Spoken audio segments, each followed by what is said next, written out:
एक बार मैं मेट्रो में ट्रेवल कर रही थी, तो मैंने देखा कि एक फीमेल खड़ी हुई थी, तो उन्होंने एक सीट खाली हुई और सडनली वो बैठने चली, तो एक मेल पहले से बैठ गया। कहता आपका कोच तो उधर है, आप जाइए। और आप इस मेल कोच में क्या कर रही हैं? मतलब तुमने पहले से रिजर्व कर लिया उस कोच को, तो अपने आप रिजर्वेशन तो आप ही को पहले से ज़्यादा मिला हुआ था। हमें कुछ फैसिलिटी वो रिजर्व नहीं है, कुछ फैसिलिटी कि जो फीमेल ओल्ड एज है या मान के चलो प्रेग्नेंट है या कोई बच्चियां हैं, उनको दिक्कत हो रही है, पॉपुलेशन इतनी ज़्यादा है, सडनली बहुत लोग एक साथ आते हैं, एक मेल को फ़र्क नहीं पड़ता है कि उसकी बॉडी में कहाँ कौन टच हो रहा है, फीमेल को पड़ता है। राइट। हमें पड़ता है ना फ़र्क, और वो फ़र्क भी आपने ही पढ़वाना शुरू किया। बिल्कुल। बैड टच करके मी टू जैसा कैंपेन चला, तो एक फीमेल कह रही हाँ 20 साल पहले हमारे साथ भी ये हुआ था, 10 साल पहले हमारे साथ ये हुआ था। फिर उससे कहा जा रहा पहले क्यों नहीं वॉइस रेज की। आज जब वो अपनी वॉइस रेज कर रही है तो क्या कहा जा रहा है, अभी भी कोर्ट्स या पुलिस में भी जो फीमेल जा रही है रूरल एरिया में, उससे कहा जाता अरे क्या करोगी तुम केस लड़के, क्या कर लोगी, क्या लड़ लोगी, हरासमेंट होगा, कोर्ट जाओगी, घर बैठ जाओ। जी। तो इन सारी चीज़ों का ये परसेप्शन चेंज होना बहुत ज़्यादा ज़रूरी है। बिल्कुल। कभी कभी मुझे ये लगने लगता है कि हमारे बच्चों के जो पेरेंट्स हैं वो खुद अपने बच्चे को नहीं समझ रहे हैं कि उस पर क्या बीत रही है, उसका क्या तकलीफ में है जिसके साथ ये फिजिकल अब्यूज़ हुआ है। एक मेरे पास केस आया, बुराड़ी का था उस एरिया में। तो वो बच्ची जिसके साथ गैंगरेप हुआ, उसका कोई लड़का दोस्त बना, उसने बताया उसको अपने फ्रेंड को कि मेरे साथ ये सब हुआ है। तो उस लड़के ने उससे कहा कि मैं तुम्हारा साथ दूंगा, तुम परेशान मत हो, इमोशनली उसको सपोर्ट किया। अब उस लड़की ने अपने घर में बता दिया कि मेरे साथ ये सब हुआ है अपराध। तो उसके पेरेंट्स उल्टा उसको ही अब्यूज़ कर रहे हैं, उसको मार पीट रहे हैं कि तेरे वजह से हुआ, तू घर से निकली क्यों, बाहर क्यों निकली। उसको बहुत गंदी गंदी गाली जो उस बेटी ने मुझे बताया। तो एक दिन वो बेटी नाराज़ होकर के अपने घर से बाहर चली गई। तो एफआईआर किस लड़के के साथ हुई, जो उसका दोस्त था, जिससे वो अपनी इमोशनल बातें शेयर कर रही थी। जब उसके खिलाफ एफआईआर हुई तो पुलिस ने जब इन्वेस्टिगेशन शुरू किया, उसकी बच्ची की काउंसलिंग हुई, तो उसने बताया कि पिछले 1 साल से 13 साल की बच्ची के साथ लगातार गैंगरेप हो रहा था। और एक दिन मैंने देखा, क्योंकि मेरे घर का एड्रेस उस बेटी को पता था, जनवरी का टाइम था, रात के करीब 8 बजे वो बच्ची स्लीपर्स पहने एक सिंपल सूट में मेरे घर आकर के बेल बजा रही है। मुझे अपने पेरेंट्स के साथ नहीं रहना है। तो पेरेंट्स भी इसलिए अपने आप को उस बच्ची को दोषी बना रहे हैं क्योंकि उनको पता है कि लड़कियों को ही घर में रहना। अभी भी इसी तरीके की जो रूरल एरियाज की बात करें, तुम क्यों बाहर निकल के गई, तुम ही जिम्मेदार हो। किसी भी बेटी रात में, दिन में, कहीं पर भी, रिलेटिव्स के यहाँ कहीं पर भी, किसी भी टाइम सेफली क्या घूम सकती है वो? तो फिर अगेन कहूंगी कि काम किस पर करने की ज़रूरत है? तो कलेक्टिवली सबको काम करने की ज़रूरत है। बिल्कुल। चाहे वो पेरेंट्स हो, वो स्कूल कॉलेज जो हैं वहाँ पर वो एसोसिएट होकर के सेक्स एजुकेशन देने की ज़रूरत है। बिल्कुल। जो गवर्नमेंट है उसको तमाम तरीके के ऐसे पायलट प्रोजेक्ट चलाने की ज़रूरत है जहाँ पर अवेयरनेस हो, जहाँ पर छोटे छोटे बच्चों को अवेयर किया जाए, और जहाँ पर जो लोग, बड़े लोग हैं जो क्राइम कर रहे हैं, और हमारे कानून का इम्प्लीमेंटेशन इतना हो कि एक बार अगर किसी के खिलाफ एफआईआर हो रही है और वो जेन्युइन केस है, तो कन्विक्शन जितना स्पीडली होगा वो ट्रायल, उतना ही हम मैसेज डिलीवर कर पाएंगे कि जस्टिस सिस्टम प्रिवेल कर रहा है। ना कि ऐसे हम डिस्कस करेंगे कि नहीं नहीं कौन सजा कराएगा, सालों लग जाते हैं, प्रॉपर्टी बिक जाती है। ये सारी चीज़ें जब आएंगी ना तो लोगों का बिलीव भी नहीं होगा वहाँ। जी। और एक और आपने, अगर आप भी लॉ कर रहे हैं, चल रहा है ना, 99 क्रिमिनल्स जो हैं वो छूट जाएं, एक इनोसेंट को सजा नहीं। एग्जैक्टली। मुझे इस युक्ति से बहुत प्रॉब्लम है। 99 क्यों छूट जाएं? बट एक बेगुनाह को सजा नहीं होनी ये चाहिए। 99 छूटे क्यों? क्योंकि आपकी इन्वेस्टिगेशन एजेंसियां ही सफिशिएंट नहीं है कि वो ठीक से इन्वेस्टिगेट करें। इसलिए 99 आप बियॉन्ड रीजनेबल डाउट अगर वो प्रूफ नहीं कर पा रहा है प्रोसिक्यूशन अपना केस, तो आपने बेनिफिट ऑफ डाउट दे दिया उसको। जी। छागला केस हुआ था 2012 में ही, जब निर्भया के साथ हुआ दिसंबर में, तो फरवरी 2012 में एक बेटी थी नेगी उनका टाइटल था।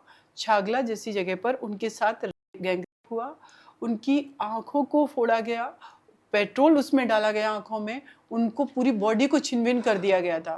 ट्रायल कोर्ट ने कन्विक्शन किया, डेथ पेनल्टी से तीनों अक्यूज को अवॉर्डेड किया, हाई कोर्ट ने कंफर्म किया, सुप्रीम कोर्ट ऑफ इंडिया ने तीनों को इकट्ठा कर दिया, क्योंकि वहां पर बेनिफिट ऑफ डाउट उन अक्यूज को मिला। तो बेनिफिट ऑफ डाउट केस को कोरोबरेट कौन नहीं कर पाया? इन्वेस्टिगेशन एजेंसी आपकी, पुलिस की फेलियर थी, और उस बेटी जो इस दुनिया से गई उसका जस्टिस कहाँ? और वो अपराधी तीनों सुप्रीम कोर्ट ऑफ इंडिया से इकट्ठल हो गए। और एक चीज तो ये सच है ना कि जो अपराध करेगा वो अपने आप को बचाने के लिए एविडेंसेस को, फैक्ट को मिटाने की, डिस्ट्रॉय करने की कोशिश करेगा। बिल्कुल। तो मुझे लगता है कि जब वो इन्वेस्टिगेशन एजेंसी इन्वेस्टिगेट कर रही है तो वो कम कैपेबल है और वो एक्यूज ज़्यादा कैपेबल है कि वो अपने आप को बचा ले जा रहा है, और सिस्टम ये उसके आगे फेल हो जा रहा है, क्योंकि आपके पास ना टेक्निकल चीज़ें हैं, ना आपके पास प्रॉपर टेक्नोलॉजी है, अगर है तो उसको सही से रेगुलेट मॉनिटर करने के लिए सफिशेंट लोग नहीं है, आपके पास सफिशेंट लैब नहीं है, आपके पास उतनी ऑथेंटिक लैब्स नहीं है जहाँ पर एक्यूरेट सारी चीज़ रिपोर्ट्स आ सके, और फिर आप कहते हो बेनिफिट ऑफ डाउट उसको मिलेगा। फेलियर यहाँ पर किसका है? फिर 99 अपराधी तो घूम करके सोसाइटी में क्या मैसेज देंगे? जुडिशरी भी कुछ नहीं बिगाड़ सकती। एक मनु शर्मा का केस था, याद होगा आपको, जसिका लाल मर्डर केस दिल्ली में हुआ था जी। ट्रायल कोर्ट से वो एक्विटल हुआ था बेनिफिट ऑफ डाउट के लिए, और जब सोमोटो कॉग्निजेंस लिया हाई कोर्ट दिल्ली ने, तब जाकर के उसमें आजीवन कारावास की सजा सुनाई गई थी। क्योंकि पूरे देश में जब ये मैटर आया, न्यूज में चला, तो लगा कि नहीं, बेनिफिट ऑफ डाउट उसको मिल रहा है कि वो गोली का एक दूसरा उससे था कोई वेपन, उससे शायद गोली चली थी, क्योंकि एक उसमें जो कारतूस था वो गायब कर दिया गया था। ये सारी चीज़ें थी। तो आप बेनिफिट ऑफ डाउट एक्यूज को देते रहिए, एक्यूज समाज में जाकर के मैसेज देंगे कि सिस्टम और सरकार और हमारी जुडिशरी मेरा कुछ नहीं बिगाड़ सकती, और हम छूट जाएंगे। तो ये फिर क्राइम जो पर्पज है लॉ का फुलफिल होना, जो कानून का कन्विक्शन का है कि डिटरेंस पैदा करना, वो नहीं होगा।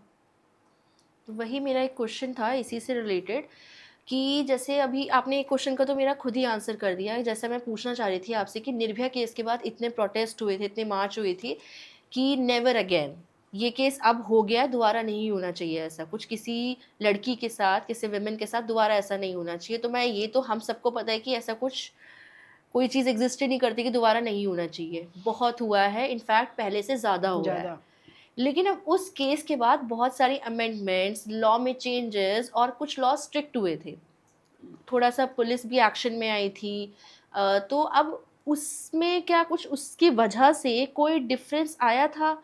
मतलब कि लॉ अगर स्ट्रिक्ट हुआ था तो उसकी वजह से केसेस कम हुए हो, या फिर कुछ डिफरेंस आया हो, या फिर वुमेन की प्रोटेक्शन बढ़ाई गई हो, कुछ ऐसा जिसकी वजह से लड़कियों को थोड़ी कम प्रॉब्लम हुई हो और ये केसेस रोकने में हेल्प मिली हो?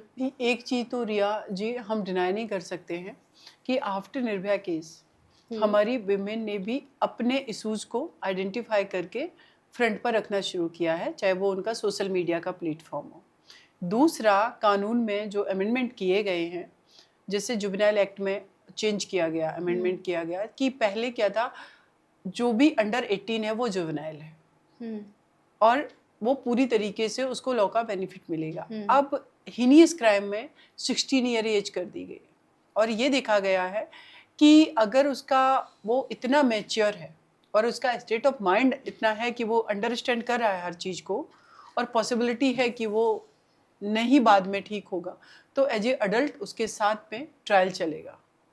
दूसरा, हमने और भी सारे, जैसे 166A IPC उसको बनाया कि अगर पुलिस वाले FIR नहीं कर रहे हैं तो क्या होगा, उनकी नेग्लिजेंसी के लिए। रेप लॉ में हमने बहुत सारे चेंज किए।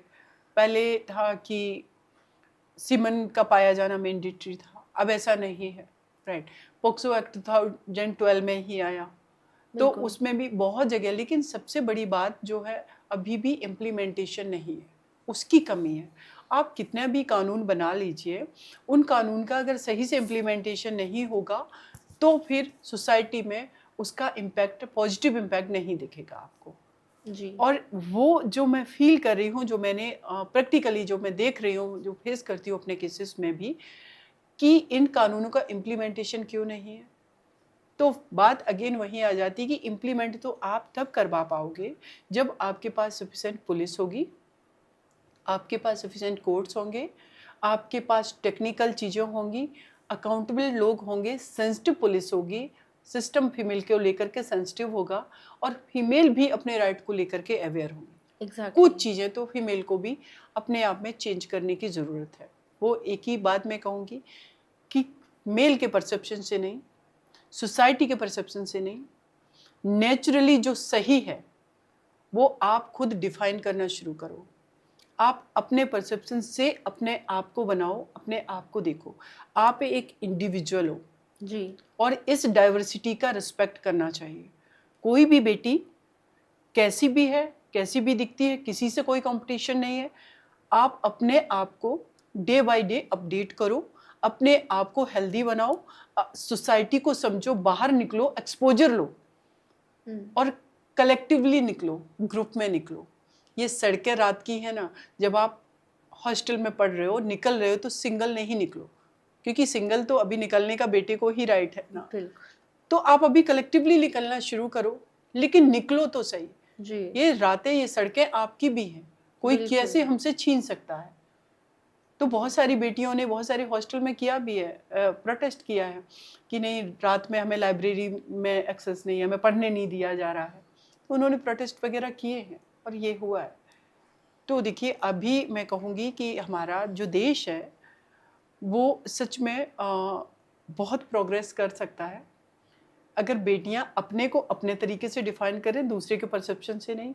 और मेल पर्सन को सबसे ज़्यादा कंट्रीब्यूट करने की ज़रूरत है, उनको अपना माइंडसेट चेंज करने की ज़रूरत है। और दूसरी, उनको अपने अंदर एक्सेप्टेंस डेवलप करना पड़ेगा कि जो फीमेल बाहर निकल रही है, तो उस फीमेल को आपके वजह से या किसी और घर के बेटे की वजह से डर नहीं लगना चाहिए। ये किसी भी घर के बेटा जो है इस चीज़ को इंश्योर कर सकता है ना। जरूरी थोड़ी कि मेरा भाई ही मेरे साथ निकले और वो ही मुझे प्रोटेक्ट करे। ये जी। माइंडसेट तो होना चाहिए ना कि अगर मैं यहाँ से निकल के जा रही हूँ, मेरा ब्रदर तो मेरे साथ नहीं है, बिल्कुल। लेकिन रोड पर चलने वाला वो किसी के घर का बेटा है, किसी घर का ब्रदर है। वो ये इंश्योर करे ना अपने आप में कि ये जो बेटी जा रही है, ये मेरे देश की कैपिटल है, ये मेरे देश की बेटी है और इसको कोई भी कुछ भी हार्म नहीं पहुंचा सकता। जी। तो भाई फिर कौन लोग होंगे जो क्राइम करेंगे। तो ये माइंडसेट तो बदलना पड़ेगा ना। कि मेरा एक पर्सनल क्वेश्चन था कि जैसे रेप होता है, ठीक है, आपका कोई साइकोलॉजिकल डिसऑर्डर है, आपकी मानसिकता ही ख़राब है, या फिर कुछ हार्मोनल इश्यूज़ हैं, वो सारे मेडिकल चीज़ें साइड में रखते हैं, आपके माइंडसेट ख़राब है उसको भी साइड में रखते हैं। लेकिन रेप के साथ ये क्रुएलिटी जो हो रही है, इतना जो लोग किसी को, ठीक है, जान से मार रहे हैं बिकॉज आपको पता है कि भाई आप पकड़े जाओगे, इस डर से आप लोग उस लड़की को जान से भी मार देते हो। बट जिस तरीके से हम देख रहे हैं, एक पैटर्न हम देख रहे हैं, निर्भया केस के बाद भी ये सामने आया है कि जैसा अभी आपने बताया कि उसकी आँख जो है वो निकाल ली, और अभी एक मनीषा केस भी हुआ था हरियाणा का, उसमें भी यही चीज़ थी कि उस लड़की के साथ पता नहीं क्या क्या किया गया था, उसकी आँख निकाल ली थी, उसकी गर्दन ऑलमोस्ट कटी हुई थी। तो ये सारी चीज़ें क्यों, मतलब क्रुएलिटी क्यों उन चीज़ों को लेकर? मैंने रिया जी 2-3 चीज़ें मैं समझ पा रही हूँ कि जब भी एक पर्टिकुलर पैटर्न, जैसे निर्भया के केस में जो निर्भया के साथ क्राइम किया गया, जिस तरीके से ब्रूटलिटी की गई उनके साथ में, तो सेम नेचर के बहुत सारे क्राइम हुए। आप जी। नोटिस करेंगे। श्रद्धा विकास वालकर जो बेटी मेहरौली के का जो केस है, जी। जिनकी उनकी बॉडी के 35 पीसेस करके डिस्पर्स कर दिया गया था जंगलों में, उस केस को भी मैं ही देख रही हूँ, कंप्लेनेंट साइड से हूँ मैं। तो उसके बाद आप देखेंगे 2012 के बाद जब ये केस मीडिया में आया, तो सडनली उसी नेचर के बहुत सारे केसेस हुए। एक निक्की यादव का केस हुआ, मर्डर करके उस बेटी को दिल्ली में ही उसके जो हस्बैंड थे उन्होंने एक बॉक्स में भर के अपने फ्रीजर में रख दिया। जी। एक महाराष्ट्र का केस था जिसमें एक कोई पर्सन था, उसने उस बेटी का मार करके पीसेस करके कुकर में बॉईल कर दिया था, याद होगा आपको।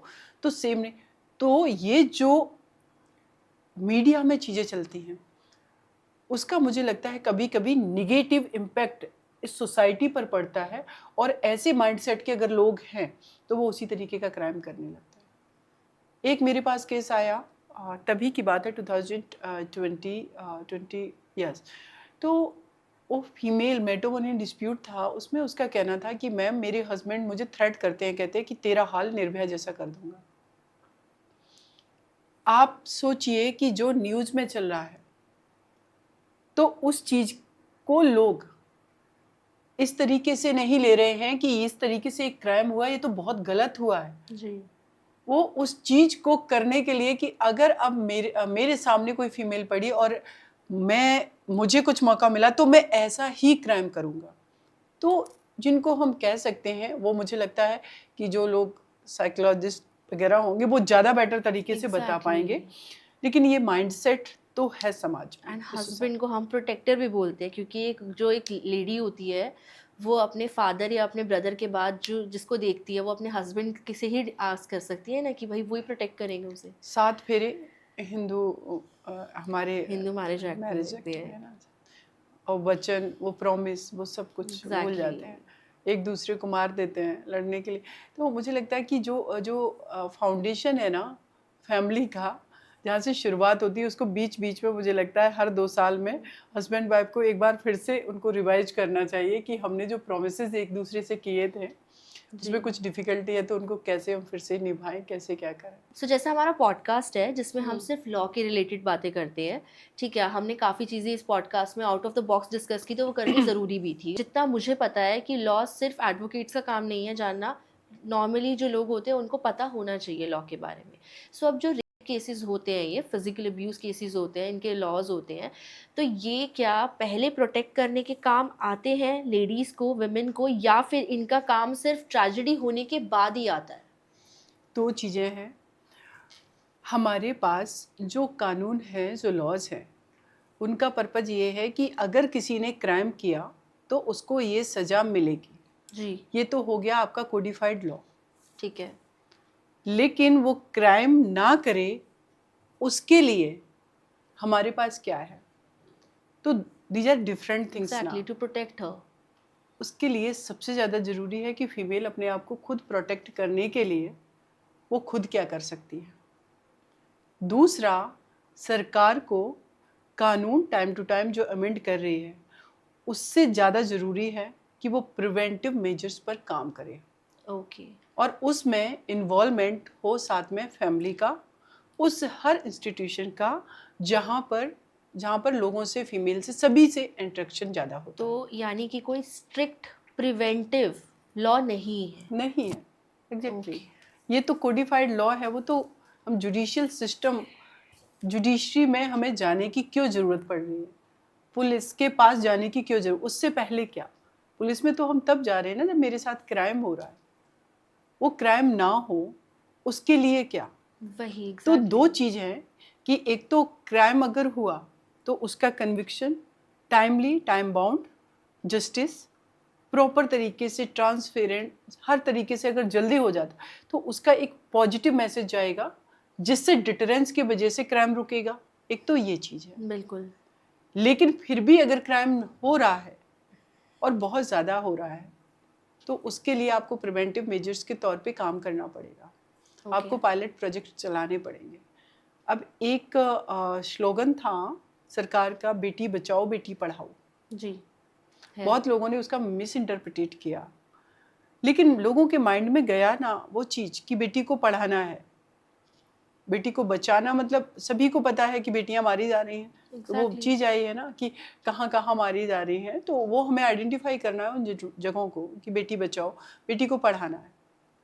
तो इसी तरीके से मुझे लगता है कि और भी ज़्यादा चीज़ें होनी चाहिए। एक तो मेरा जो हमेशा एक परसेप्शन तो नहीं कहेंगे, मेरा रहता है कि ये रिफॉर्म के तौर पर क्यों ना ट्रायल कोर्ट से लेकर के और appellate court, supreme court of India तक, क्यों ना एक फीमेल के लिए पैरेलल कोर्ट खड़ी की जाए। एग्जैक्टली, मैं भी यही सोचती हूँ, होना चाहिए। क्योंकि आप उन केसेस में उस कोर्ट में जा कर के स्पेसिफिक तरीके से एक एप्लीकेशन मूव करनी पड़ रही है कि मेरा केस फास्ट ट्रैक किया जाए। एग्जैक्टली। या तो कोई केस वो फास्ट ट्रैक होता है जो मीडिया में आ गया, सुप्रीम कोर्ट में पहुंच गया, समोटो कॉग्निजेंस ले लिया हाई कोर्ट ने या सुप्रीम कोर्ट ने, तो फिर डायरेक्शन होता है कि इसको टाइम बाउंड जस्टिस मिलना चाहिए। बिल्कुल एक केस को मिलना चाहिए, जहां पर सैकड़ों केसेस पर डे हो रहे हैं, बिल्कुल तो फिर सभी को मिलना चाहिए। अब जब सबको मिलना चाहिए तो सबके लिए आपके पास क्या मैकेनिज्म है? तो सबके लिए तो फिर आपको ये करना पड़ेगा कि पैरेलली आपको कोर्ट खड़े करने पड़ेंगे फीमेल के लिए। आई थिंक ईजी भी है, क्योंकि एक स्पेसिफिक कोर्ट होने से एक तो जजेस जो उस कोर्ट के लिए बने होंगे उनकी क्वालिफिकेशन और सब कुछ उस अकॉर्डिंग होगी, तो उनको उस केसेस में ट्रेंड उनको उस तरीके से किया experience किया जाएगा, जाएगा। स्पीडी ट्रायल वो करेंगे। और एक कोर्ट नहीं, हर जगह हाँ नंबर ऑफ exactly. केसेस अगर फीमेल के अगेंस्ट ज़्यादा है। आप बताइए डॉरी डेथ के मैटर्स किसके अगेंस्ट होते हैं? डॉरी डेथ किसके वजह से होती है? एक और चीज़ है रिया जी, रेप केस अगर मेल के साथ भी रेप होता है, क्योंकि जो बच्चे हैं छोटे नहीं बता पाते हैं, राइट, उनके साथ भी फिजिकल अब्यूज़ होता है, लेकिन इन जनरल किसके साथ हो रहा है? फीमेल। डॉरी के वजह से, डिमांड के वजह से मर्डर किसका हो रहा है? फीमेल्स। मैट्रिमोनियल डिस्प्यूट में एक फीमेल जो दूसरे घर में गई है, वो तो पूरा सिस्टम ही ऐसा है, तो फिजिकल अब्यूज या फिर उसके पास डोमेस्टिक वायलेंस किसके अगेंस्ट हो रहा है? फीमेल के। और मेल जो है, मुझे पता है कि आपके पॉडकास्ट पे देख लेना, बहुत सारे मेल आ जाएंगे, कहेंगे आपको नहीं पता है कितना मिसयूज हो रहा है लॉ का।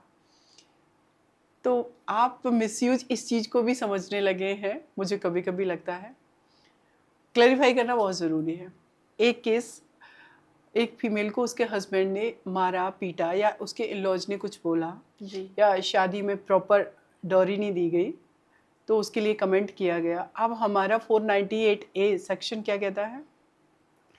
फिजिकल, मेंटल, इमोशनल क्रूअलिटी की बात कर रहा है। अब इमोशनल क्रूअलिटी तो ये हुई ना, मेंटल क्रूअलिटी हुई ना, कि एक लड़की जो आपके घर में आई, उसको आप कह रहे हो तुम्हारी गोल्ड की चेन तुम्हारे फादर ने ठीक नहीं दी, खाना ठीक नहीं था, हो गया ना, तो ये तो फिर केस बनता है। और अगर वो केस कर रही है और उसके बाद ये कहा जा रहा है, या अगर हम और चीज़ों को देखें कि उसकी फैमिली बनी, 2 बच्चे हैं, 1 बच्चा है, ठीक है, उसके पास कोई भी सोर्स ऑफ इनकम नहीं थी, जब वो केस डाल रही है, डीवी का डाल रही है, मेंटेनेंस का डाल रही है, तो कोर्ट कह रही है, मीडिएशन सेंटर में भेज रही है कि आप सेटल्ड अगर हो जाए चीज़ें तो देख लो। और जहाँ पर सेटलमेंट की बात आती है, तो यहाँ कहा जाता है फीमेल से, आप 10 लाख, 15 लाख, 20 लाख रुपए ले लो और चीज़ों को ख़त्म करो, केस को विड्रॉ करो। अब वो फीमेल कह रही है कि मेरे पास कुछ है ही नहीं, हमें अपने बच्चों को मेंटेन करना है और होल लाइफ अपने आप को मेंटेन करना है, तो मुझे 20-25 लाख रुपए, जो भी है 10 लाख रुपए अकॉर्डिंगली आप दे दो, जिससे मैं रेंटेड हाउस में रह सकूं, अपना कुछ छोटा मोटा काम कर सकूं, अपने को मेंटेन कर सकूं। बिल्कुल। अब वहां पर क्या हुआ? केस विड्रॉ हो गए। और दूसरा केस प्रूफ नहीं हो पाया, क्योंकि डोमेस्टिक वायलेंस जब हो रहा है, किचन में फीमेल काम कर रही है, कोई उसको, अगर उसका हस्बैंड पीट रहा है, सडनली वो कहाँ से प्रूफ लाएगी? तो जो केस प्रूफ नहीं हो पाए और जो केस विड्रॉ कर लिए गए और वो केस सेटल्ड हो गए, इस वजह से कि उस फीमेल के पास कोई सोर्स ऑफ अर्निंग ही नहीं है। वो काम तो आप करते रहे, सब कुछ तो उससे छीन लिया गया, तो उसको कहा जाता है कि फेक केस है, बाद में जाकर के वो सेटल्ड हो गए। तो नो डाउट हम ये डिनाई नहीं कर रहे हैं कि नहीं हो सकता है ऐसा कि फॉल्स केस नहीं हो रहे हैं, परसेंटेज बहुत कम है। कॉमन जो प्रॉब्लम है उसको आइडेंटिफाई करना बहुत ज़्यादा ज़रूरी है, उस पर काम करना बहुत ज़रूरी है। तो इम्प्लीमेंटेशन, अब जजेस की अगर हम बात कर लें, अभी रिसेंटली आप देखेंगे 3 जजेस बेंच है सुप्रीम कोर्ट ऑफ इंडिया में जी। एक केस वहाँ पर चल रहा है इम्पोर्टेंट, मैरिटल रेप का। वो बेंच जो है सुनवाई कर रही है, पेंडिंग है अभी वो मैटर जी। मैरिटल रेप का केस हमारे सर्वोच्च न्यायालय में मेल पर्सन की बेंच सुन रही है, मेल जस्टिस हैं तीनों। ओके। तो वहाँ फीमेल कोई क्यों नहीं है? हमारे परसेप्शन से कि मैरिटल रेप, मैरिज जैसे रिश्ते में रेप जैसे शब्द यूज क्यों करना पड़ रहा है किसी फीमेल को? बिल्कुल। क्या कहीं इस मैरिज जैसे इंस्टीट्यूशन में कमी है, कोई प्रॉब्लम है? अगर एक husband physical, mental, emotional abuse के साथ साथ उसको सेक्सुअली एक्सप्लॉइट कर रहा है अपनी वाइफ को ड्रिंक करके, तो उसको आज भी कहा जाता है कि ये क्रूअलिटी का केस है, ये रेप का नहीं है। तो एक इंडिविजुअल फीमेल की डिग्निटी, उसकी आइडेंटिटी को आपने मैरिज जैसे इंस्टीट्यूशन के वजह से जस्टिफाई कर दिया। अब दूसरा क्वेश्चन ये आ जाता है कि इसमें तो बहुत सारा लॉ का मिसयूज होने लगेगा। तो आप अपनी इन्वेस्टिगेशन एजेंसियों को इतना स्ट्रॉन्ग, टेक्निकल, पावरफुल, सेंसिटिव और इंटेलिजेंट बनाइए कि वो सही से इन्वेस्टिगेट करे। जो फॉल्स केस कर रहा है डेफिनेटली वो केस वहीं पर क्वैश हो जाए, वो केस थाने के लेवल पे ही ख़त्म हो जाए। इवन कि अब तो सीआरपीसी की जगह जो हमारा बीएनएसएस आया है उसमें ये प्रोविज़न भी है कि जब भी थाने में कोई कंप्लेन आती है, बहुत हीनियस क्राइम को छोड़ दिया जाए, तो 15 दिन पहले पुलिस उसमें एक इंक्वायरी करेगी, देन आफ्टर वो एफआईआर दर्ज करेगी। तो रोल तो सबका जहां पर है, उनकी अकाउंटेबिलिटी फिक्स होनी चाहिए ना। पुलिस सही से इन्वेस्टिगेट करे और फिर बाद में आगे आने वाले टाइम में डेफिनेटली मैं ये बात कहती हूँ कि अगर जो फीमेल लॉ का बहुत ज़्यादा मिसयूज कर रही हैं तो उनके लिए भी फिर लॉ कोडिफाइड किया जाएगा। क्योंकि एक अगर किसी को फॉल्स केस में आपने इम्प्लीकेट कर दिया और बाद में जा कर के उस इंसान का वो कैरियर पीक टाइम पे, अगर कोई लड़का रेप के फॉल्स केस में अगर फंसा दिया गया, उसको झूठा जेल चला गया, तो यहाँ पर भी रोल आ रहा है ना पुलिस का कि फॉल्स केस में कैसे फंसा दिया गया। अगर वो किसी फीमेल के टच में नहीं है, अगर उसका फिजिकल रिलेशनशिप नहीं था या कुछ चीज़ें ऐसी नहीं थी, तो उनको आप प्रॉपर तरीके से इन्वेस्टिगेट करिए। और उसके बाद अगर वो लड़का फिर भी बहुत सारे अगर झूठे सबूत एविडेंसेस बना लिए गए हैं, तो मुझे लगता है कि वो लड़का जिसकी लाइफ बर्बाद हुई है, 5 साल 10 साल जेल में रहा, तो डेफिनेटली फिर आगे आने वाले टाइम में कानून बनने चाहिए। बिल्कुल। फीमेल के अगेंस्ट क्या बनने चाहिए? जो लॉ का मिसयूज कर रही हैं वो उनको करने से रोका जाना चाहिए। एंड आई थिंक जब तक कंप्लेन जैसे लॉ है कि इसमें इन्वेस्टिगेशन होनी चाहिए, चलो ठीक है, झूठी कंप्लेन है तो बात अलग है, लेकिन अगर झूठी कंप्लेन नहीं है फीमेल की, तो जब तक till the time of investigation female is unsafe. Exactly, ये भी तो इशू है। अब इसमें क्या है कि कोर्ट भी अभी एक मेरे पास जो फीमेल आई वो रेप मैटर है जी। उसमें क्या हुआ कि पुलिस उसमें मैनेज हो गई। बहुत सारे केसेस में पुलिस मैनेज होती है, अच्छा भी काम करती, मैं वो भी बताऊंगी आपको। पुलिस उस पर मैनेज होगी पैसे लेकर के, और उसने क्या किया 41 का नोटिस दे दिया और लड़के को बुला लिया कि आप इसमें जवाब दो सारी चीज़ें। लेकिन चूंकि ये रेप केस था, वो लड़का चला गया अपनी एंटीसिपेटरी के लिए हाई कोर्ट ने उसको एंटम प्रोटेक्शन दे रखा है। इस बीच में उस फीमेल के ऊपर 3 बार वो अटैक कर चुका है लड़का। और अभी रिसेंटली मेरे पास उसका मैसेज आया कि मैम, उस एक अननोन नंबर से कॉल आता है, कहता तेरे 2 बच्चे हैं ना, और तू खुद इस बार कोर्ट जा कर के तो दिखा, जान से मार दूंगा। तो जब तक वो बेटी को जान से खत्म नहीं कर दिया जाएगा तब तक हमारा सिस्टम साइलेंट रहेगा। फिर एक बार चर्चा होगी। कॉल उस गर्ल के पास आता है, आपके पास? नहीं, गर्ल के पास आता है। गर्ल के पास आता है। मुझे अलग तरीके का थ्रेटनिंग इशू रहता है, इस केस को नहीं लड़ना है। अच्छा। मेरा एक अलग अच्छा, तो मतलब आपको भी थ्रेटिंग? हाँ बिल्कुल रहती है। उनको, लोगों को ये लगता है कि निर्भया केस में 4 लोगों को फांसी की सजा कराई, अगर ये मेरे केस में है तो कन्विक्शन का चांस मे बी कि ज़्यादा हो जाए। और इस नाम ही बहुत पावरफुल है, और तो केस भी ऐसा था। हाथरस केस में कर रही थी, कोर्ट रूम में मेरा झगड़ा हुआ। हाथरस केस, एक्चुअली मैंने उस केस का पूरा फुटेज है। एक I don't know her name, एक लाइक जर्नलिस्ट थी, उसने पूरा उस टाइम पे वो बैठ के प्रोटेस्ट में, जब उस विलेज में एंट्री देना अलाउड नहीं कर रही थी पुलिस, किसी से पूछताछ करना अलाउड नहीं कर रही थी पुलिस, वो पूरा बैठ के मैंने पूरा उसका फुटेज देखा कि शी वॉज ट्राइंग हार्ड। कई दिनों तक वो वहाँ बैठी बट कुछ नहीं हो पाया। मुझे एग्जैक्टली नहीं पता उस केस में क्या हुआ है, बट उस टाइम भी मुझे, जो मैं फुटेज देख रही थी, मुझे लग रहा था कुछ हो नहीं सकता। नहीं, मैं एडवोकेट का आपको बता रही हूँ कि एज ए फीमेल एडवोकेट जी बहुत सारी डिफ़िकल्टीज फेस करनी पड़ती हैं मुझे। अभी एक रोहिणी कोर्ट का मैटर है जिसमें केस का टाइटल है स्टेट वर्सेस ओम प्रकाश। एक हस्बैंड ने अपनी वाइफ को और अपनी बेटी को, जो खाना बनाने वाला तवा होता है, उससे अपने एक्स्ट्रा मैरिटल अफेयर की वजह से ऑन द स्पॉट अपनी बेटी और अपनी वाइफ को तबे से मार करके मर्डर किया। आप समझ सकते हो कि वो चोट कैसे होगी। उसमें 3 लोग एक्यूज्ड हैं और जब मैं कोर्ट जा रही हूँ तो ये कि अरे ये निर्भया वाले केस की वकील हैं, इसमें सज़ा हो सकती है, फांसी की सज़ा हो सकती है। तो मैं भी फिर अपने सारे एसोसिएट को लेकर के जाती हूँ क्योंकि सिक्योरिटी मेरे पास नहीं है। तो ललितपुर का एक केस था जिसमें 15 साल की बच्ची को जिंदा जला दिया रेप करके उसके नेबर ने। सोशल मीडिया के थ्रू मल्टीपल प्लेटफॉर्म से और माध्यम से मेरे पास कॉल्स आ रहे हैं, इस केस को नहीं करना है। मैंने कहा वैसे भी बेटियां तो मारी जा रही हैं तो उसमें से एक और सही में कम से कम लड़ते हुए तो मरूंगी।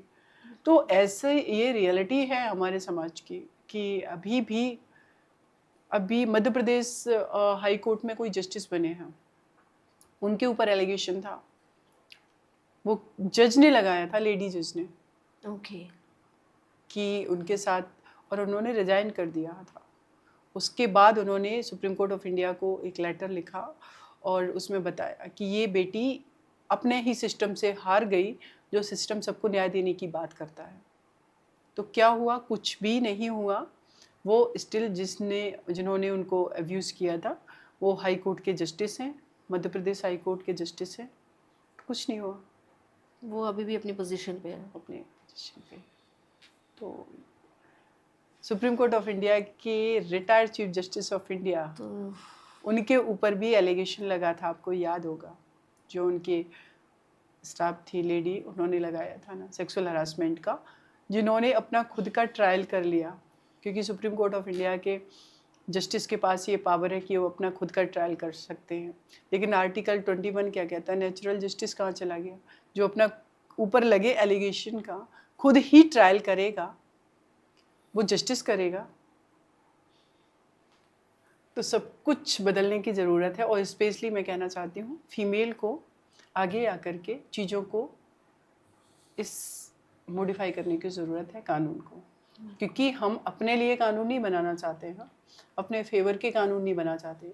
एक हेल्दी सोसाइटी के लिए जिसमें आपके बेटा बेटी बच्चे तो नहीं लीगल फाइट कर रहे हैं ना, जेंडर को लेकर के बच्चियां तो नहीं कर रही हैं, हम वो सेफ रहें, बेटे भी सेफ रहें और करप्शन भी ना हो, एक अच्छा सिस्टम डेवलप हो, ये सारी चीज़ें बने। ये फाइट हमारी बहुत बड़े लेवल की फाइट है, इसलिए हमारा वहाँ पर रोल जो है वो बढ़ जाता है। बिल्कुल। तो और आई एम श्योर आगे आने वाले भविष्य में 33% रिजर्वेशन तो पार्लियामेंट में हो ही गया है। हाँ। और हमारी असेंबली में भी हो गया है। जिस दिन इम्प्लीमेंट हो जाएगा तो बहुत सारे कानून तो हम लोग ऐसे ही पास कर लेंगे। नहीं, एग्जैक्टली, फॉर श्योर एक दिन आएगा जहाँ पे गर्ल्स को सेफ इन्वायरमेंट भी मिलेगा। एग्जैक्टली। और उनको बराबर के राइट्स मिलेंगे। सो अब इतनी सारी बातों के बाद एक क्वेश्चन है, अगर आपको चांस मिलता है कि अगर आपको रीराइट करना पड़े विमेन के लॉज को, प्रोटेक्शन लॉज हो गए या कोई भी लॉ, तो आप क्या लिखना पसंद करेंगी, क्या लॉज फॉर्म करना पसंद करेंगी? सबसे पहले तो मैं फीमेल के लिए मैंडेटरी कर दूंगी कि उसको ट्रेनिंग दी जाए जी, जूडो कराटे, उसको फिजिकल स्ट्रेंथ डेवलप करने की ट्रेनिंग दी सेल्फ जाए। Defences is very important. बहुत इम्पोर्टेंट है।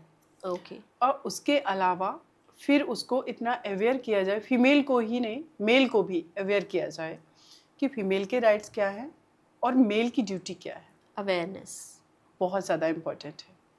तीसरा, पुलिस रिफॉर्म की बहुत ज़्यादा ज़रूरत है हमारी कंट्री में, वो करना बहुत ज़रूरी है। चौथा, सेंसिटिव बनाना है पुलिस को और ऑनेस्ट भी बनाना है कि वो ऑनेस्टली वर्क कर सके। ऑलराइट। कोर्ट्स देश की पॉपुलेशन के हिसाब से बहुत ज़्यादा डेवलप करने की ज़रूरत है, डेवलपमेंट।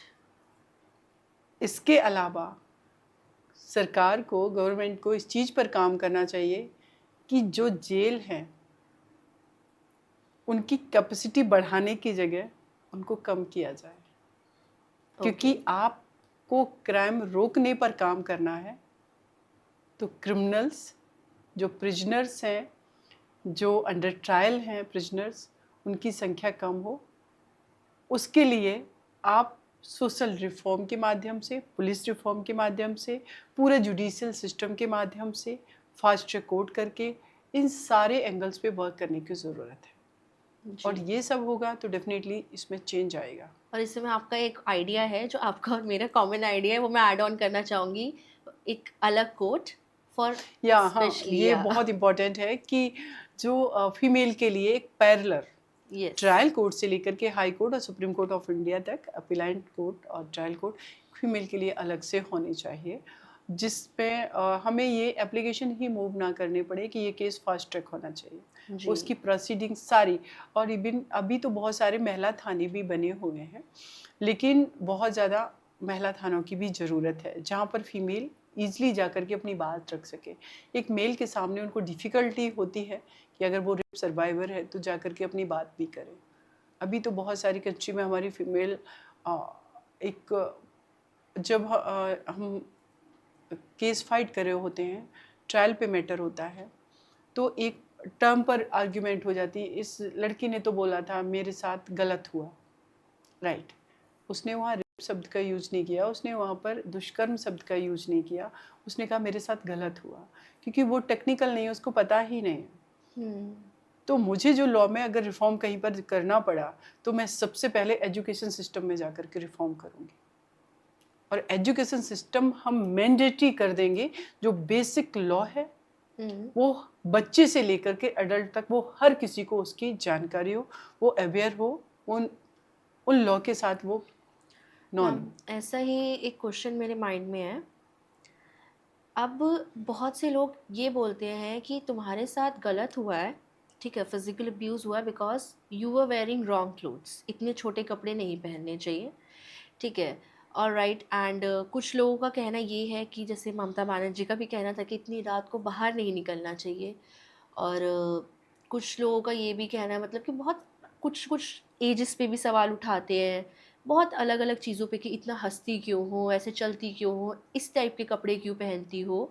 सो क्या कोई पैटर्न आपने देखा? क्योंकि जो मेरे सुनने में आता है, रेगुलरली न्यूज़पेपर पढ़ते हैं हम या न्यूज़ देखते हैं, तो कि रेप ना किसी एज को देखकर होता है, ना किसी पर्सन की कपड़ों को देखकर होता है। आई हैव सीन लेडीज़ जिन्होंने सफ़र किया है, जिन्होंने कुछ गलत कपड़े नहीं पहने हुए थे। नहीं, एक और चीज़ है, गलत और सही कपड़े कौन डिफाइन कर रहा है? बट मैम लोग कपड़े करते हैं गलत ना। नहीं, लोग करते हैं ना, तो that's why I am saying कि हमें अपने आप को खुद डिफाइन करना है ना। लोग करते हैं, वो लोग कौन है ना, उनकी मानसिकता ऐसी क्यों है हाँ, तो ये पैटर्न मैं आपसे यही जानना चाहती हूँ। कि रिया देखिए, 2-3 चीज़ें हैं। अगर इस पर बात करें कि किसी ने छोटे कपड़े लड़कियां पहनती हैं, वो छोटी सी 7 साल की बच्ची, वो 5 साल की बच्ची, वो 10 साल की बच्ची, उसने कौन से छोटे कपड़े पहने थे? उसका रेप क्यों किया गया? तो आप उस इविल को, उस बुराई को इसलिए जस्टिफाई कर रहे हो क्योंकि एक बच्ची जिसके साथ रेप हो गया, उसने क्या छोटे कपड़े पहने थे? सोसाइटी अपने आप को जस्टिफाई करती है कि जो यहाँ विक्टिम है उसको ही रिस्पॉन्सिबल ठहरा दो, तो जो चीज़ें घट रही हैं उनको हम जस्टिफाई कर ले जाएंगे, उनको हम सही बता ले जाएंगे कि रेप के पीछे पुरुष की मानसिकता नहीं, फीमेल के छोटे कपड़े पहनना है क्या? और फीमेल को भी मैं एक बात कहूँगी, हमारी लड़ाई जो है वो बहुत बड़ी है, कपड़ों तक सीमित नहीं है। वो है फाइनेंशियली स्ट्रांग होने की, अपना स्पेस क्लेम करने की, पॉलिटिक्स में अपना जगह बनाने की, एडमिनिस्ट्रेशन में जगह बनाने की, और जो रिलीजियस प्लेस हैं जहाँ से बहुत नंबर ऑफ पॉपुलेशन रेगुलेट होती है, जहाँ पर वो फॉलोअर्स हैं, वहाँ पर जाकर के भी आपको बताना पड़ेगा कि कोई और ये डिफाइन नहीं करेगा कि फीमेल को कैसे रहना है, कैसे नहीं। आप देखो ना, ज़्यादातर जो भी बहुत बड़े बड़े प्रोग्राम होते हैं जहाँ पर रिलीजियस प्रोग्राम, जैसे कहेंगे कई एक बाबा जो हैं, वहाँ देखो नंबर ऑफ फीमेल बैठे हुए हैं, वो सारी चीज़ें जो वो बता रहे, पति परमेश्वर होता है, पति मार रहा है, पीट रहा है, क्रिमिनल है, रेपिस्ट है, वो परमेश्वर है। कैसे? बिकॉज तो women आर प्रॉपर्टी ना, women आर नॉट women. तो यही तो हम, ये तो किसी और ने प्रॉपर्टी बनाया ना, हम अपने आप को एज ए ह्यूमन बीइंग बना करके प्रेजेंट कर रहे हैं हिस्ट्री ना। तक तो हम प्रॉपर्टी थे और आज जाके हमें इंडिपेंडेंट होने का चांस मिला है. अभी भी प्रॉपर्टी की तरह ही ट्रीट करना चाहते, इसीलिए तो आप देखोगे कि जब भी कुछ केसेस जो मीडिया में आए हैं ना, जो मेल पर्सन के अगेंस्ट में हुए हैं, तो वो आने से ही एक हड़कंप मच गया है, क्योंकि फीमेल ने ये कहना शुरू कर दिया कि मैं किसी की प्रॉपर्टी नहीं, मेरी अपनी ओपिनियन है, मेरी अपनी, जो साहित्य हमने नहीं लिखा, जो कोई ग्रंथ हमने नहीं लिखा, हमने कोई रिलीजन नहीं बनाया, हमने कुछ नहीं बनाया, सब कुछ तो आपका था। हमने सिर्फ ये कहना शुरू किया एज ए ह्यूमन बीइंग हमें ट्रीट करना शुरू करो, क्योंकि हम भी हिस्सा हैं। तो आपको ये लगने लगा कि ये बात कैसे कर रही है, बोलने कैसे लगी, जो बर्दाश्त करती आई थी। हमारे बात करने से, हमारे बोलने से, हमारे रिएक्ट करने से, हमारा खड़े होने से आप विक्टिम कैसे हो गए? आप अपने आप को विक्टिम क्यों मानने लगे हो? Exactly. तो आप पेन में इसलिए आ गए क्योंकि आपका जो स्पेस था उसको हमने कह दिया अगर आप सही हो डेफिनेटली आपकी रिस्पेक्ट है, अगर आप गलत हो तो हम उस पर आवाज़ उठाएंगे। कभी कभी मुझे लगता है, बहुत सारे केसेस में देखती हूँ, आप मूवीज़ में देखे, मतलब पहले आप देखो ना मूवीज़ को, एक फीमेल को अगर उसका हस्बैंड पीट रहा है तो उसने सिर्फ हाथ पकड़ के रोक दिया, तेरी इतनी हिम्मत कि तूने मेरा हाथ पकड़ करके रोकेगी, मतलब तुम उसको पीट रहे थे, उसने सिर्फ अपने को बचाने के लिए रोका है, तो वो विक्टिम हो गया। आज फीमेल अपनी कोर्ट में आवाज उठाने लगी, जिस लेजिस्लेचर ने उसके फेवर के कानून बनाए, जिसमें अब वो ये कह रही कि इन कानून के माध्यम से हम अपने बच्चों को प्रोटेक्ट करेंगे, अपनी डिग्निटी के लिए लड़ेंगे, अपनी सेल्फ रिस्पेक्ट के लिए लड़ेंगे। तुम हमारे हस्बैंड हो तो मैं तुम्हारा मारना पीटना बर्दाश्त नहीं करूंगी। तो उसने केस कर दिया, इसलिए आप कह रहे हो कि हम विक्टिम हो गए, हमारे पास फॉल्स केस कर दिए। फॉल्स केस तक सिचुएशन आपको लग रहा है वो फॉल्स केस, जो मैंने अभी डिफाइन किया ना आपको, कि जो केस विड्रॉ हो गया है, जो केस सेटल्ड हो गया है, वो फॉल्स केस नहीं है। वो उस फीमेल को मारा गया थप्पड़ वो इसलिए बर्दाश्त करके रहेगी क्योंकि उसको अपनी डिग्निटी से ज़्यादा अपने बच्चों का भविष्य और अपनी सर्वाइविंग का इशू था, इसलिए उसने सेटल कर लिया वो मैटर। नहीं, वो उसके पास वो इंफ्रास्ट्रक्चर होता जहाँ पर खड़े होकर के वो लड़ सकती, तो पीटने वाले हस्बैंड को डेफिनेटली वो पनिश कराती। तो उसकी अभी वो अपनी आइडेंटिटी के लिए भी तो फाइट कर रही है, वो अपनी डिग्निटी के लिए फाइट कर रही है ना। ये लड़ाई ये फॉल्स केस की नहीं है, ये तो उसकी अपनी आइडेंटिटी की लड़ाई है, तो वो लड़ रही है, उसमें कोऑपरेट करना चाहिए मेल को। बिल्कुल। So this is our last question and a very important question of course, कि अगर एक वुमेन जिसके साथ कुछ गलत होता है, फिजिकल अब्यूज़ होता है या फिर अटेम्प्ट होता है, तो उस केस में उसे सबसे पहला स्टेप क्या करना चाहिए, यानी फर्स्ट स्टेप से लेके लास्ट स्टेप तक, जो उसकी इस लड़ाई में हेल्प करे, उसकी मतलब वो अच्छे से इस लड़ाई को ख़त्म कर सके, जो उसके साथ हुआ है उसको जस्टिस मिल सके। कि अगर कोई भी फीमेल है उसके साथ क्राइम हो रहा है, तो सबसे इम्पोर्टेंट क्या है कि क्राइम जो भी कर रहा है वो ईजली उस जगह पर या उस माहौल में नहीं करेगा जहाँ पर उसको मौका ना मिले। जी। तो सबसे पहले अगर उसके पास कोई डिवाइस है, कोशिश करे 112 नंबर कॉल डायल करे। ओके। वो बहुत इम्पॉर्टेंट है, क्योंकि अगर वो उसकी रीच वहाँ पर नियर में पीएस थाने तक नहीं है तो एटलीस्ट उसके पास एक एविडेंस रहेगा। अगर उसके साथ रेप हुआ है, कोशिश करे कि वो किसी ना किसी को तो बताए, इस डर के वजह से उस चीज़ को हाइड ना कर ले, क्योंकि 2-3 दिन होने के बाद भी अगर उसके साथ रेप हुआ है तो जो एविडेंसेस होते हैं रेप केस में, वो सबसे ज़्यादा एविडेंस बॉडी खुद होती है उस फीमेल की जिसके साथ रेप किया गया, सबसे बिग एविडेंस, यस, है ना। तो उसको जो भी क्लोथ्स हैं उनको रखना है, उनको वॉश नहीं करना है, और साथ ही साथ उसको मेडिकल कराना है। ये मैंडेटरी नहीं है कि मेडिकल आप एफआईआर होने के बाद ही कराओ, ओके। ऐसा कुछ भी नहीं है, क्योंकि आप पहले भी करा सकते हो मेडिकल, आप डॉक्टर्स को बता सकते हो, डॉक्टर पुलिस को इन्फॉर्म कर सकती है, और अगर आपके रीच में थाना है आप वहाँ जा सकते हो, आपका ये राइट है। आप पुलिस को जब कॉल कर रहे हैं तो 7 PM के बाद फीमेल थाने नहीं जा रही, तो पुलिस की ये ड्यूटी है कि अभी जो न्यू लॉ है कि वो उसके घर पर आकर उससे कंप्लेन लेगा, रिसीव करेगा और उस पर एफआईआर दर्ज करेगा। उसके बाद कोशिश ये करनी है किसी भी बेटी को जो उसके साथ घटना हुई उसको हेजिटेट नहीं होना है, अगर उसने लड़ने का ठाना है तो उसको हेजिटेट नहीं होना, जो चीज़ें उसके साथ हुई हैं उसको खुल करके उसको बताना है, राइटिंग में लिखना है। ओके। क्योंकि कभी कभी क्या होता है कि एक फीमेल, वो शुरू में जब उसके साथ क्राइम हुआ वो इतनी डरी सहमी होती है कि वो ठीक से, अगर नंबर ऑफ एक्यूज ज़्यादा है, सबके नाम भी नहीं बता पा रही, वो टाइम नहीं बता पा रही है, वो जगह नहीं बता पा रही है, और इन सारी चीज़ों के वजह से वो एक्विटल हो जाते हैं। तो आपको अगर फाइट करनी है तो आपको सबसे पहले मेंटली अपने आप को ये स्ट्रॉन्ग करना है कि आपके अगेंस्ट क्राइम तो हो गया, अगर इसको पनिश कराना है तो सबसे पहले अपने आप को स्ट्रॉन्ग बनाएं और इन सारी चीज़ों पर काम करें, क्योंकि आपके रोने से कोई नहीं सुनने वाला, ना कोर्ट सुनेगी कहीं पर भी। कोर्ट मांगता है एविडेंस, कोर्ट मांगता है प्रूफ, और इसलिए आपको एफआईआर में प्रॉपर कंप्लेन में हर वो चीज़ लिखनी है जो आपके साथ घटना हुई, टाइम लिखना है, प्लेस लिखना है, नंबर ऑफ एक्यूज जितने भी हैं उनका नाम, सबका नहीं पता है, किसी का नाम नहीं पता है तो बता देना है कि कहाँ पर हुई है, गाड़ी का नंबर नोट करना है, वो सब चीज़ें एविडेंस के तौर पर काम आएंगी। उसके बाद अगर एफआईआर दर्ज हो जाती है, पुलिस 164 के स्टेटमेंट कराने के लिए अगर ले जाती है आपको मजिस्ट्रेट के यहाँ, जो चीज़ आपकी छूट गई है वो 164 में बता देनी जरूरी है। कॉन्ट्रडिक्टरी नहीं बतानी है कि कोई चीज़ ऐसे लग रही है कि पहले आपको याद है कि आपने देख लिया कि नंबर ऑफ पीपल अगर वहाँ पर 4 थे तो आप वहाँ पर ये मत लिखिए कि 4 या 5, आप फिर 4 ही लिखिए, राइट। क्योंकि आप अगर ऐसे करके लिख देंगी ना तो वो चीज़ भी बाद में जा करके डिफेंस काउंसिल उसका बेनिफिट उठाएगा।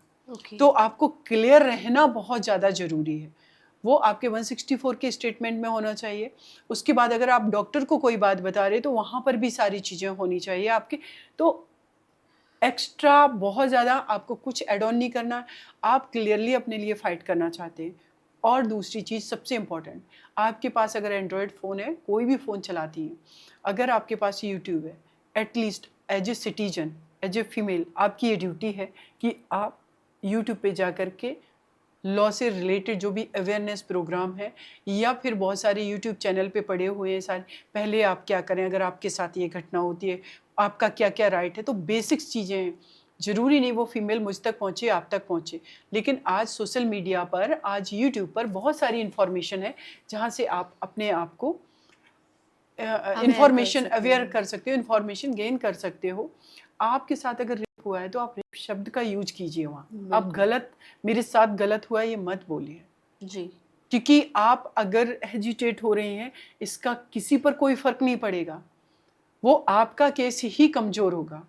उसके बाद आपकी मेडिकल होती है, सारी चीज़ें होती हैं प्रॉपर तरीके से, और किसी के भी अगर बयान हो रहे हैं, आपके मदर के, पेरेंट्स के, फादर के, सबके बयान अगर कोर्ट पुलिस ले रही है तो उनको आप सारी चीज़ें जो घटना आपके साथ हुई आपने अगर वो बताई है तो उनको भी बोलिए कि उस चीज़ों को उसी तरीके से बताएं, राइट। वो ये सब एड ऑन नहीं करने लगे कुछ और एक्स्ट्रा चीज़ें, तो फिर नंबर ऑफ क्वेश्चन तमाम तरीके से आते, केस का डायरेक्शन ही बदल जाता है कभी कभी। तो ये करना बहुत ज़रूरी है। और सबसे पहले तो मैं कहूँगी कि अपने आप को सेफ सिक्योर रखना बहुत ज़रूरी है। टाइम टू टाइम आप यूट्यूब पर या जो भी सेंटर्स हैं वहाँ पर जा कर के आप ट्रेनिंग लें, फिजिकल स्ट्रेंथ की ट्रेनिंग लें, जूडो कराटे सीखें, सेल्फ डिफेंस आप सीखें, बजाय अपने आप को बहुत ज़्यादा दुनिया को खूबसूरत दिखाने की जगह। ब्यूटी प्रोडक्ट से ज़्यादा हमारे लिए ज़रूरी है इंटरनली हमारा mentally emotionally few tools also exactly strong होना। हाँ, ये टूल्स का बहुत ज़्यादा मुझे मीनिंग नहीं समझ में आता। टूल्स जैसे आजकल लाइक मैं खुद ये चीज़ देख रही हूँ ना, कुछ ऐसे स्टिक्स होती हैं जो एकदम छोटे छोटे लिपस्टिक इन सब की शेप में होती है, जैसे कि मिर्ची स्प्रे। अच्छा, अपने आप को डिफेंस हाँ, डिफेंस हाँ, के वो लिए स्प्रे हो गया, मिर्च का जो भी है वो ये स्प्रे हर हो लड़की को गया, रखना चाहिए अपने पास में। देखिए हमें तब तक उसकी इम्पोर्टेंस समझ में नहीं आती जब तक वो घटना मेरे साथ नहीं होती। तो प्रिवेंटिव मेजर्स के तौर पे सिर्फ सरकार हमारे लिए कुछ ना करे, हम भी तो अपने लिए कुछ करें, वो भी तो ज़रूरी है ना। देखिए समाज भी बदलेगा, आप लड़ोगे भी और फिर आप अपने आप को क्लेम भी करोगे और आप आगे भी बढ़ोगे, और परिवार, फैमिली, सोसाइटी, अपने पार्टनर हर किसी को आप आगे ले जाओगे, उनकी सोच भी चेंज होगी आगे आने वाले टाइम में डेफिनेटली। बिल्कुल ठीक है, क्योंकि ना फीमेल ना मेल एक दूसरे के बिना अकेले लाइफ सर्वाइव करना आई थिंक मुझे लगता है बहुत डिफिकल्ट। अगर चाहिए ये सारी चीज़ें तो डेफिनेटली सबको एक दूसरे का सपोर्ट करना। बिल्कुल, एग्जैक्टली आप सही कह रहे हैं।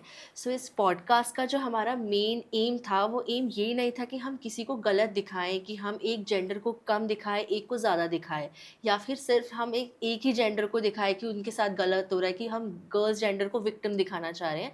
इसका मेन एम हमारे पॉडकास्ट का ये था कि हम दोनों के राइट्स को इक्वली ट्रीट करने की बात कर रहे हैं, कि लड़कियों को और लड़कों को बराबर का अगर हक मिला है तो लड़कियों को उन्हें उस राइट्स को एक्सेस भी करने दिया जाए।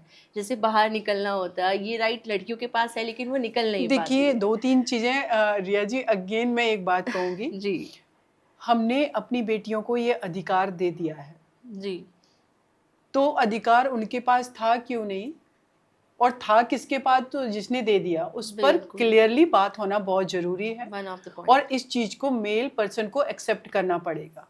अभी इक्वल आपको रहा, आपके अगेंस्ट में जो फॉल्स केस हो रहे हैं, जी अगर डेफिनेटली आप अपने लिए फाइट करिए, आप फ्रंट पे आइए, अपनी वॉइस को रेज कीजिए, जी लेकिन जो जेन्युइन चीज़ें हैं तो आप उन केसेस को ये नहीं कह सकते कि जरूरी है फीमेल है इसने फॉल्स केस किया होगा। बिल्कुल। और कॉमन प्रॉब्लम जो है उसको आप सप्रेस नहीं कर सकते हैं उस पर्टिकुलर फॉल्स केस के वजह से। जो रेशियो है अगर वो 110 का है तो 90 और 10 का है, तो डेफिनेटली वो 90 पर वर्क करने के लिए मेल को भी आगे आना चाहिए। बिल्कुल। और 10 जो है अगर मेल के अगेंस्ट में फॉल्स केस हो रहे हैं तो उस पर फीमेल को भी आकर के वॉइस रेज करनी चाहिए। हमारी लड़ाई फीमेल के जस्टिस की, उस जेंडर की जो सप्रेस रही है उसके लिए है, तो हम खुद किसी को विक्टिम नहीं बनाना चाहते, लेकिन ये लड़ाई जेन्युइनली होनी चाहिए कि अब उसमें पता चला कि कुछ केसेस फीमेल के अगेंस्ट हो गए हैं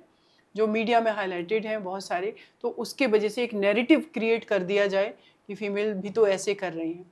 अभी डेली डॉरी डेथ के वजह से एवरी मंथ या ईयर 6000 फीमेल को तो मारा जा रहा है। ये एनसीआरबी का डेटा है, मैं नहीं कह रही हूँ। ओके। तो इन सब पे काम होना ज़रूरी है। हमें बायस्ड नहीं होना है, लेकिन अभी मेरे भाइयों को अधिकार उनके पास ऑलरेडी पहले से थे। अभी जी फीमेल को अधिकार उनके एक्सेस कर देने चाहिए, जो बिल्कुल। कि आपने बोला है वो करने देने चाहिए, वो ज़्यादा ज़रूरी है।